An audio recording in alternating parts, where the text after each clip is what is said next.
So thank you guys for inviting me to come and talk about the Healthy Minds program. It is a program that is near and dear to my heart. How many people have heard about Healthy Minds?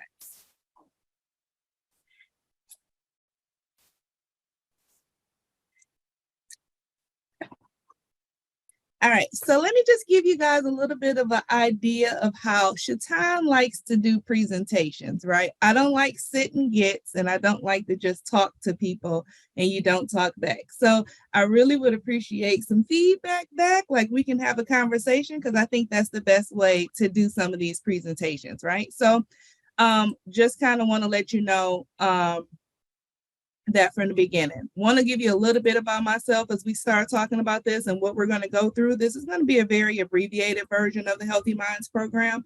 I'm going to give you a lot of great overview. And if additional people want more information about the Healthy Minds program, you can reach out to me and I'll be more than happy to make sure that I get you the information that you need, or can talk to your local units or your councils or whomever about how great this program is. So again, thank you to Kristen. Thank you to Nikki for inviting me to be here today. My name is Shatan Berry. I'm the Healthy Minds Brand Ambassador for National PTA. I also sit on the board of directors for National PTA. That is secondary to me being the Healthy Minds Brand Ambassador, because that is so much more. I think this is like some of the most important work in PTA that I've ever done.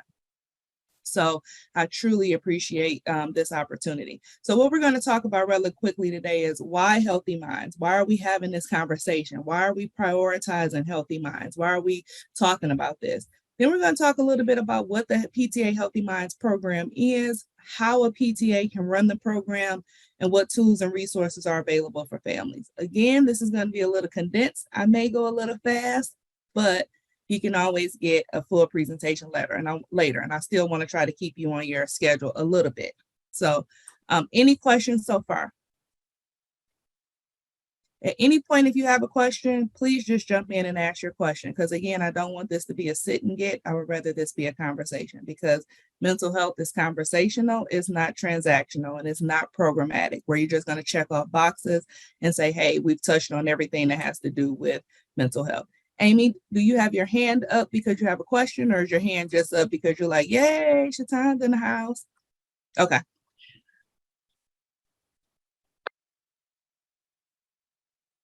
So let's talk about why we're having this conversation about mental health. Why right now do you think mental health is such a strong topic, such a topic that's on the forefront of everyone's minds?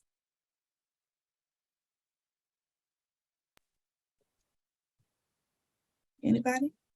There's just a lot of stress, and with COVID and people quit interacting, they haven't returned to normal, and there's just a lot of stress, and a lot of people are very troubled. Okay. Anybody else? I like that. Mental health impacts every part of your life. Absolutely, it does. If we were in person, you would be getting a piece of candy.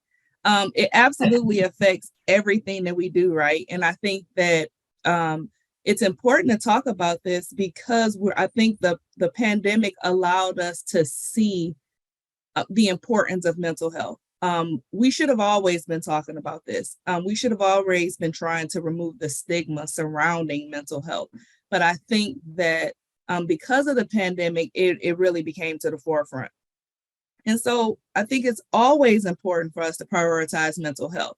And it's imperative now more than ever to address it when we're dealing with a crisis, not just among our young people, but also among our adults, right? Because there are so many adults who are also struggling with their mental health. So I'm going to just give you a couple of statistics here, right? 1 in 5 children ages 3 to 17 are diagnosed with a mental, emotional, developmental, or behavioral disorder.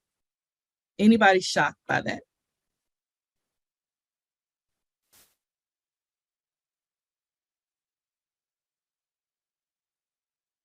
All right.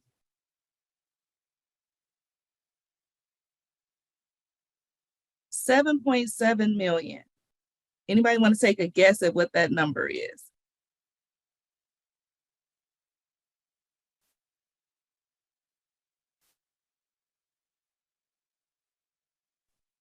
So that 7.7 million number is in 2016, of the 7.7 million children with a treatable mental health disorder, half did not receive adequate treatment. Half. That should be problematic for all of us, that we have treatable mental health disorders that are not being treated for whatever reason. And there's a long laundry list of reasons why why that happens. So in 2021, there's been a 51% increase in ER visits for adolescent girls and 4% increase for adolescent boys. Anybody, does that, is that shocking to anyone?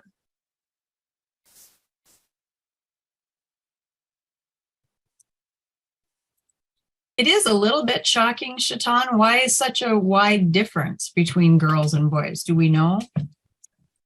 Good question. So when you think about sometimes with girls are probably more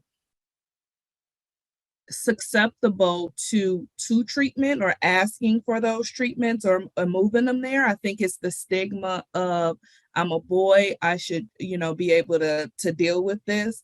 Also, I think that families tend to see emotional things in girls faster than they look at them or recognize them in boys. So I think it's a continued stigma and paradigms that we have to work through.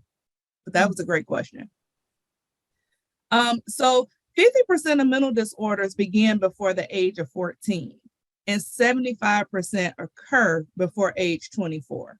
So again, our young people are experiencing or developing mental disorders before the age of 14, and they may not have an episode until 75% have one before the age of 24. And I think that aligns with the fact that we recognize that our young people's brains are still expanding and growing up until 25. That's what our research shows. And so I think it's just one of those issues with that. But the biggest statistic that I'm getting ready to share with you, and this is the statistic that we as PTA have the luxury, the opportunity, the privilege to be a part of, is the statistic of 1. And it is that one supportive adult, not just a caregiver, could reduce the likelihood of suicide by 40%. That one supportive adult of a child could reduce the likelihood of suicide by 40%. That means that we're going to have to step in and fill in those gaps. Not mom, it's not dad, it's not aunt, it's not just a caregiver, but a supportive adult. And I think that's why I'm so passionate about this PTA Healthy Minds program, because we're in a position to be able to be that one, to help support people to be that one supportive adult for another young person. Some people have heard me say this, but my life goal is to be the adult that I needed as a child, right? So being diagnosed with anxiety, being diagnosed with depression, being a sexual assault survivor, all of those things, right? Like, I needed an advocate. I needed a champion. I needed somebody to see that there was other things going on besides me being a defiant teenager. And so I have just committed my life to being that for other young people. And so I think that's the importance of having this conversation about mental health. And when we're talking about mental health, we have to talk about it in a bigger scope of not just our young people, but our adults, because over half of the adults with the mental illness don't receive services. So there's 27 million across the country adults who are not receiving, and half of them are not receiving the help that they need. And so we've got to dispel the stigma. We've got to dispel the negativity surrounding mental health or a healthy mind, so that we can be able to get the services that we need as families, as adults, as young people, to be able to survive. Any questions so far? I see something in the chat. Oh, okay. Any questions? All right, so let's take a look at a video. And this is a video that we have on our Healthy Minds web page. This is one of a few videos that we have that are meant to be like conversation starters. And it's something that you can share on your social media. You can share in a PTA meeting. You can send out as a link in a newsletter to just help people begin to have the conversation around mental health, positive mental health, and what that looks like.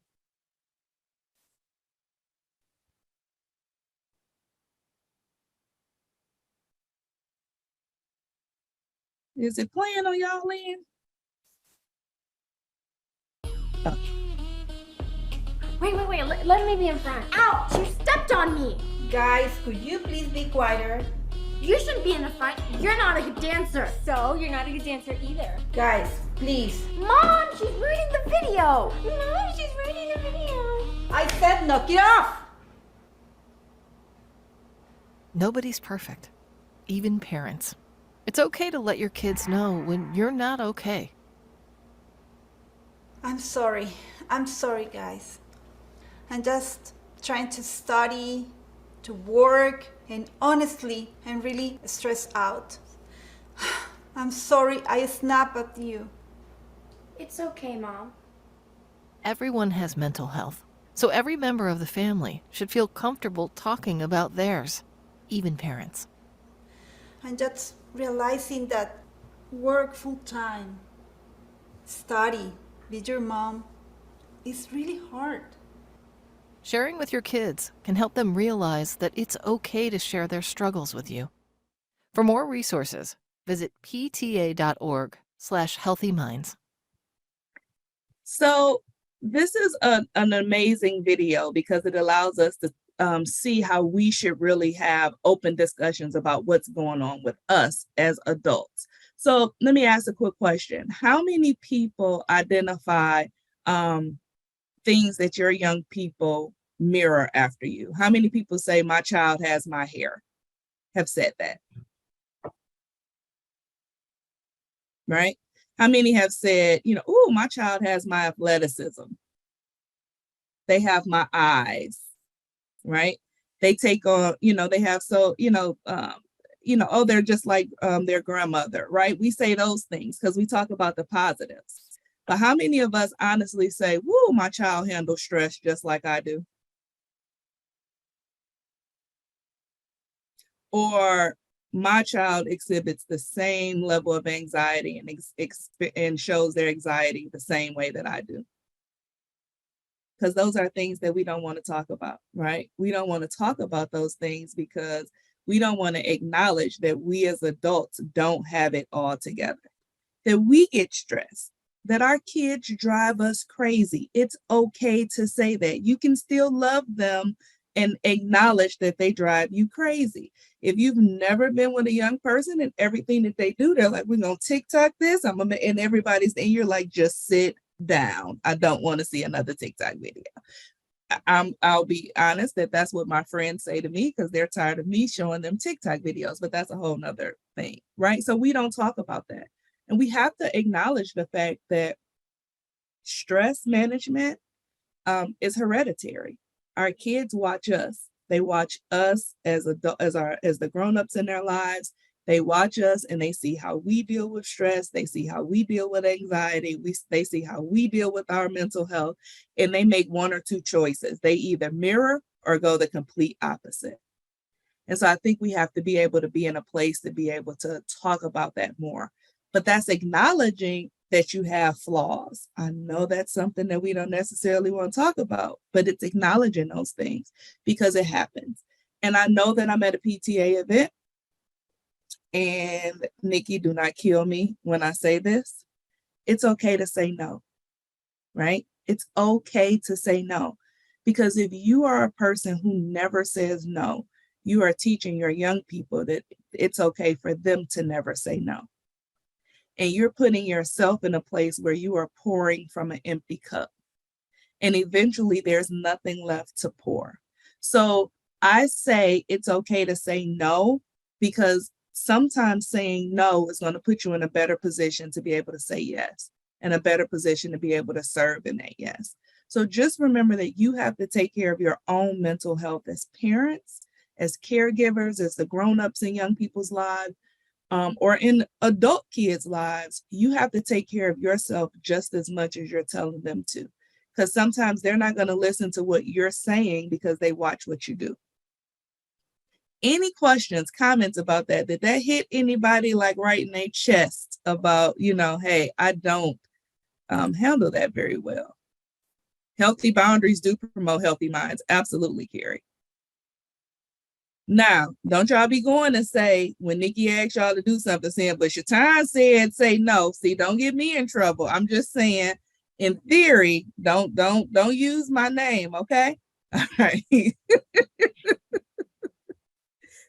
So when we're talking about, okay, I want to go back. So let's talk about the PTA Healthy Minds program. It's part of the PTA's Healthy Lifestyle Initiative, right? That talks about healthy bodies, healthy minds, healthy earth, meaning that we're talking about the physical activity that everyone has helps with having a healthy body, that we need to take care of our earth so that it's here and sustainable, and that we take care of our minds, because we know that disease of the mind is disease of the body. The things that are happening around, you can't have a healthy mind and a healthy body, or you can't have a healthy body without having a healthy mind, because they work together.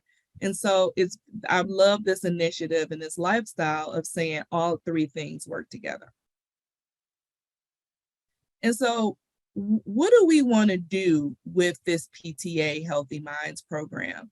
It's really about supporting PTAs and their families through this journey to make mental health a priority, by providing tools and resources to empower families to action. And I don't know if anybody has paid attention, but not once have I said school yet. I haven't talked about the school at one point in time, because this isn't about the school. This is about what are we going to do to support our families in this work. And so when I talk about mental health, when I talk about healthy minds, I mean a state of well-being in which every individual realizes their own potential, they can cope with normal stresses of life and work productively and fruitfully, and they're able to contribute to their community, right? That's what I mean about mental health. Stress, everybody's going to deal with stress. How are they going to cope with dealing with that stress? Right? We want all of our people, period, whether they're our young people or our family, we want them to be productive members of society. And so when we talk about a mental illness, that's defined as having a mental behavior or emotional disorder. And I think too often when people hear mental health, they think of mental disorder. Too often when people talk about mental health, they talk about it with a negative mindset or a negative issue. So we talk about mental health when it comes with a school shooting, then everybody talks about mental health. If it's a mass shooting, everybody talks about mental health. If someone does something negative, we talk about mental health, right? And so if the only time we talk about mental health is at a negative place, why would anybody want to come forward and say, hey, I'm struggling with my mental health? Because we've placed this stigma around it that it's only something to talk about when it's negative. And so I think that's the beauty of this Healthy Minds program, is it's helping to turn the page. It's helping to swing the pendulum so that we're talking about healthy minds in everything that we do. We're talking about mental health, positive mental health in everything, and allowing those negative incidences to be the outliner. Because there are plenty of people who are depressed, and not every depressed person picks up a gun and shoots up a school or has a mass shooting. And not every person who performs a mass shooting has a mental health or is depressed. So I think we need to stop these absolutes. There may be a correlation, but there's not an absolute. And if that's our conversation, we don't realize that we're shutting that down. We're shutting people down from acknowledging or talking about what their mental health strategies are. And one more thing for parents, if this has ever come out of your mouth, just stop it from this point forward. If you have a young person say something to you like, oh my God, I'm so stressed out about school, and your response is, oh, you're too young to know about stress, you've just disassociated yourself with that young person. They'll never want to come and talk to you about stresses in life. They'll never want to come and talk to you about anxiety. They'll never want to talk to you about those things, because you just invalidated their feelings, because there's no such thing as only adult stress. Stress, everyone deals with stress. And so I think we have to think about what are we saying to people that makes them shut down from that? Any questions before we go a little further?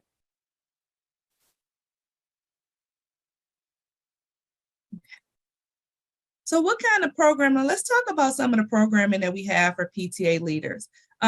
We think that PTAs can play a vital role in making sure families understand that in order for children to thrive, they must not just be healthy physically, but they have to be healthy mentally and emotionally as well. It's about making sure that our young people understand their limitations, they understand that their frustrations, they understand what's happening with them, and we're acknowledging them too. It's okay to have big feelings, it's okay to have little feelings, but how are we dealing with those feelings? And that it's okay for adults to have big feelings and to have little feelings, right? Because we all do. We see that there are people who have outbursts. That's a big feeling that just happened, right? Whether you're 12 or 72, if you have that big feeling that happens, how are we going to deal with that? It's about connecting what's happening in the family homes with what's happening in the school building. I think too often as PTA, and as an education community as a whole, we think about how the school can affect the home. And this is one of those instances where we have to change how families are dealing with mental health at home so that it can affect the school building. It won't happen vice versa. It won't happen in reverse. You can't legislate your way to mental health, positive mental health. You can't put protocols and procedures in place for mental health, because if families don't understand it, if they don't appreciate it, if they don't agree with it, it's not going to happen. And there are so many stigmas around mental health, and not every community deals with it the same way. And you can't there's no cookie cutter way to talk about mental health, because when you look at communities of colors, their perspective is a lot different than in other communities. If you look at the South Asian community, there's no such thing. Like, that's not something that's talked about really, right? In the Black community, we tend to just say, go talk to the pastor. Everything is go talk to the pastor, go talk to the reverend. That's all you really need. And just pray about it and you'll be fine, right? Same thing like in Latina community. So it's different. So we can't talk about this in a one size fits all, one shop. That's why it's not cookie cutter and you can't just check boxes off. There's another way that you can help support the school leadership in providing the school, the mental health supports that the school needs, that the families need, that our teachers need. Because if you think coming off of 2 years of this pandemic has not affected everyone's mental health, you are sadly mistaken. If you think being isolated for 2 years for some people who are extremely extroverted, that it didn't affect them, hey, you're wrong. I'm an introvert. The pandemic was the best thing that ever happened to me. It meant that I didn't have to go outside and I had an excuse why I could say, nope, not going outside, and it didn't bother me. And even being an introvert, after so many months of being inside, it was like, I just need to go outside and just see someone, but I want to talk to you. I want to see you from across the board. So if you think about people who are extremely extroverted, who get there, they rejuvenate and thrive off of being with other people, what do you think these last 2 years did to them? And so we're all experiencing those emotions. It also allows us to really focus on diversity, equity, and inclusion surrounding mental health in the school and outside of the school. And I kind of talked about that already with looking at different ways and how things happen with people in different abilities in different communities. So this program is basically broken down in 4 separate buckets. There's the listen, and it's listening to and learning from your school community, listening to and learn from your school community, meaning that you are not going to dictate what the school community needs. You're not going to say, this is what you need to do. You're going to listen to them. We have tools for you to use. We have a survey for you to be able to we have surveys that you're able to use that you can just move forward and get this information. This program is really a plug and play kind of program. We've attempted to think of everything that you could possibly need so that you don't have to think about trying to recreate something else. And moving from there. I'm sorry, I'm trying to look at Jeff's comment. When we move into breakout sessions, you should have email from. That's after your session. Sorry. Oh, okay. So that'll give you the opportunity to do to actually move forward with that. But then there's the partner. It's partnering with your school leadership, right? You want to be able to have those conversations with your school leadership, figure out what the school is doing and how the PTA can fill in the gap from that. We have a guide to understanding the needs of your school community. There's a Healthy Minds school-wide needs assessment survey. We also have a Healthy Minds PTA discussion guide. All of these information is available at pta.org/Healthy Minds. Also with partnering with your school district, you can look at what data is already there. Look at what information they've already gathered. Look at what they're already doing and how can you guys support one another with that. There's a guide to creating strong partnerships with school leadership. There's a template letter to your school district leadership, right? About how can we work together. And there's also a school-based mental health support team template. So if you wanted to pull a support team together. There's also the share. And share the useful resources and information with families. National PTA has a plethora of resources from different topics about mental health that you can use to share this information with your school community. And then there's also facilitate learning and discussion opportunities via the PTA Healthy Mind sessions. So we've created 3 separate PTA Healthy Mind sessions. And those 3 sessions are PTA Healthy Minds 101, which is just an introductory overview of healthy minds and how families can work together. There's Building SEL Skills at Home, which is just really about helping families work together to build social emotional learning skills. And it's for adults and young people because our young people need to develop their social and emotional skills, but also our adults need to learn them as well. We've seen enough videos of people freaking out for things like they don't have enough, didn't receive enough ketchup packets to know that our young people aren't the only ones who need that to develop those skills. And then there's Building Resiliency. And this is a session that explores how parents and caregivers or their grown-up can help children build resiliency. Now, the great thing about these programs is that we have everything that you could possibly need to work with these programs. We have the slide decks available.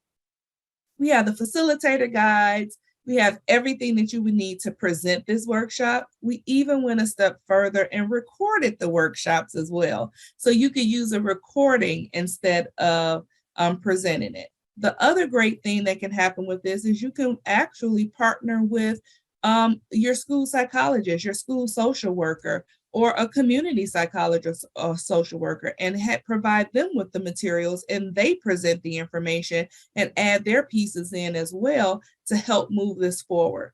This program is not a cookie cutter program. This program is not, hey, I'm going to just check these boxes and we're going to move off. I like to tell people that this Healthy Minds program should be something that you are integrating in everything that you do.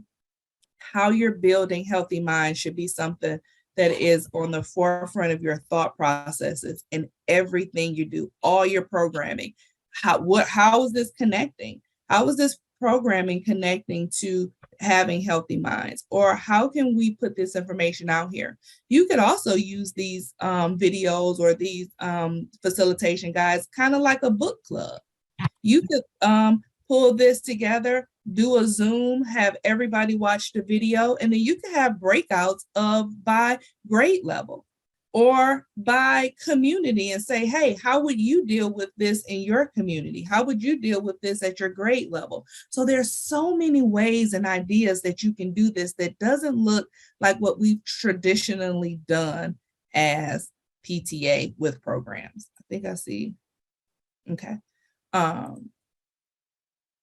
So I've got to hurry up. So there's a lot of resources for families as well. On the pta.org /Healthy Minds website, there's a lot of informational resources, Healthy Minds overview, tips on helping kids cope, what your family can do to build healthy minds, how to get help to build healthy minds. There are some family activities. If you do nothing else, share out the family action plan and the family discussion guide. And these are 2 documents that help families walk through and talk about mental health. There are 2 guides that help families develop a plan of action for if there's something that happens in their household about mental health, right?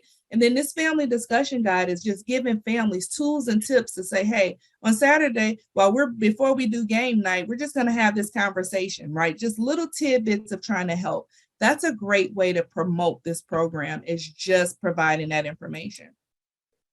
There's also a lot of topic-specific resources.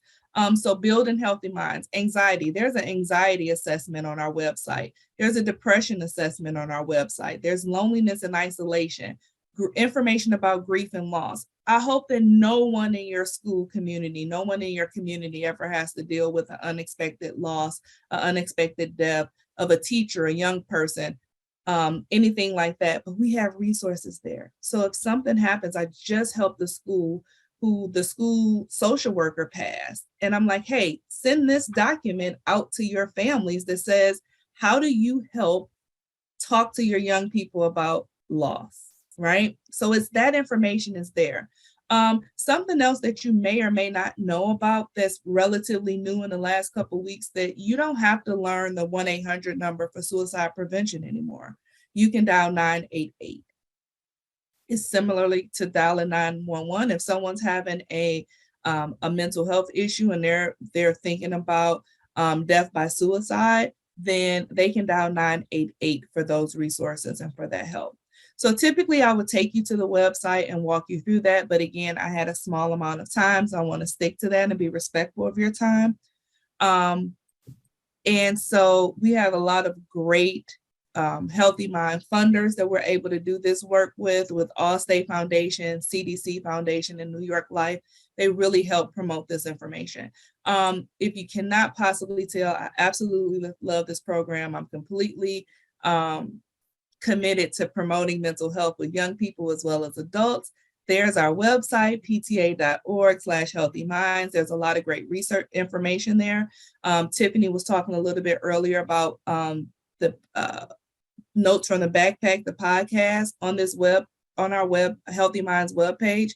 Every podcast that had to deal with positive, healthy minds or mental health is there for you to pull. So that's information you can pull and share in a newsletter, information you can send out and share on your Facebook pages, and you're promoting Healthy Minds. So I'll just like to take a few minutes if anybody has any questions about Healthy Minds.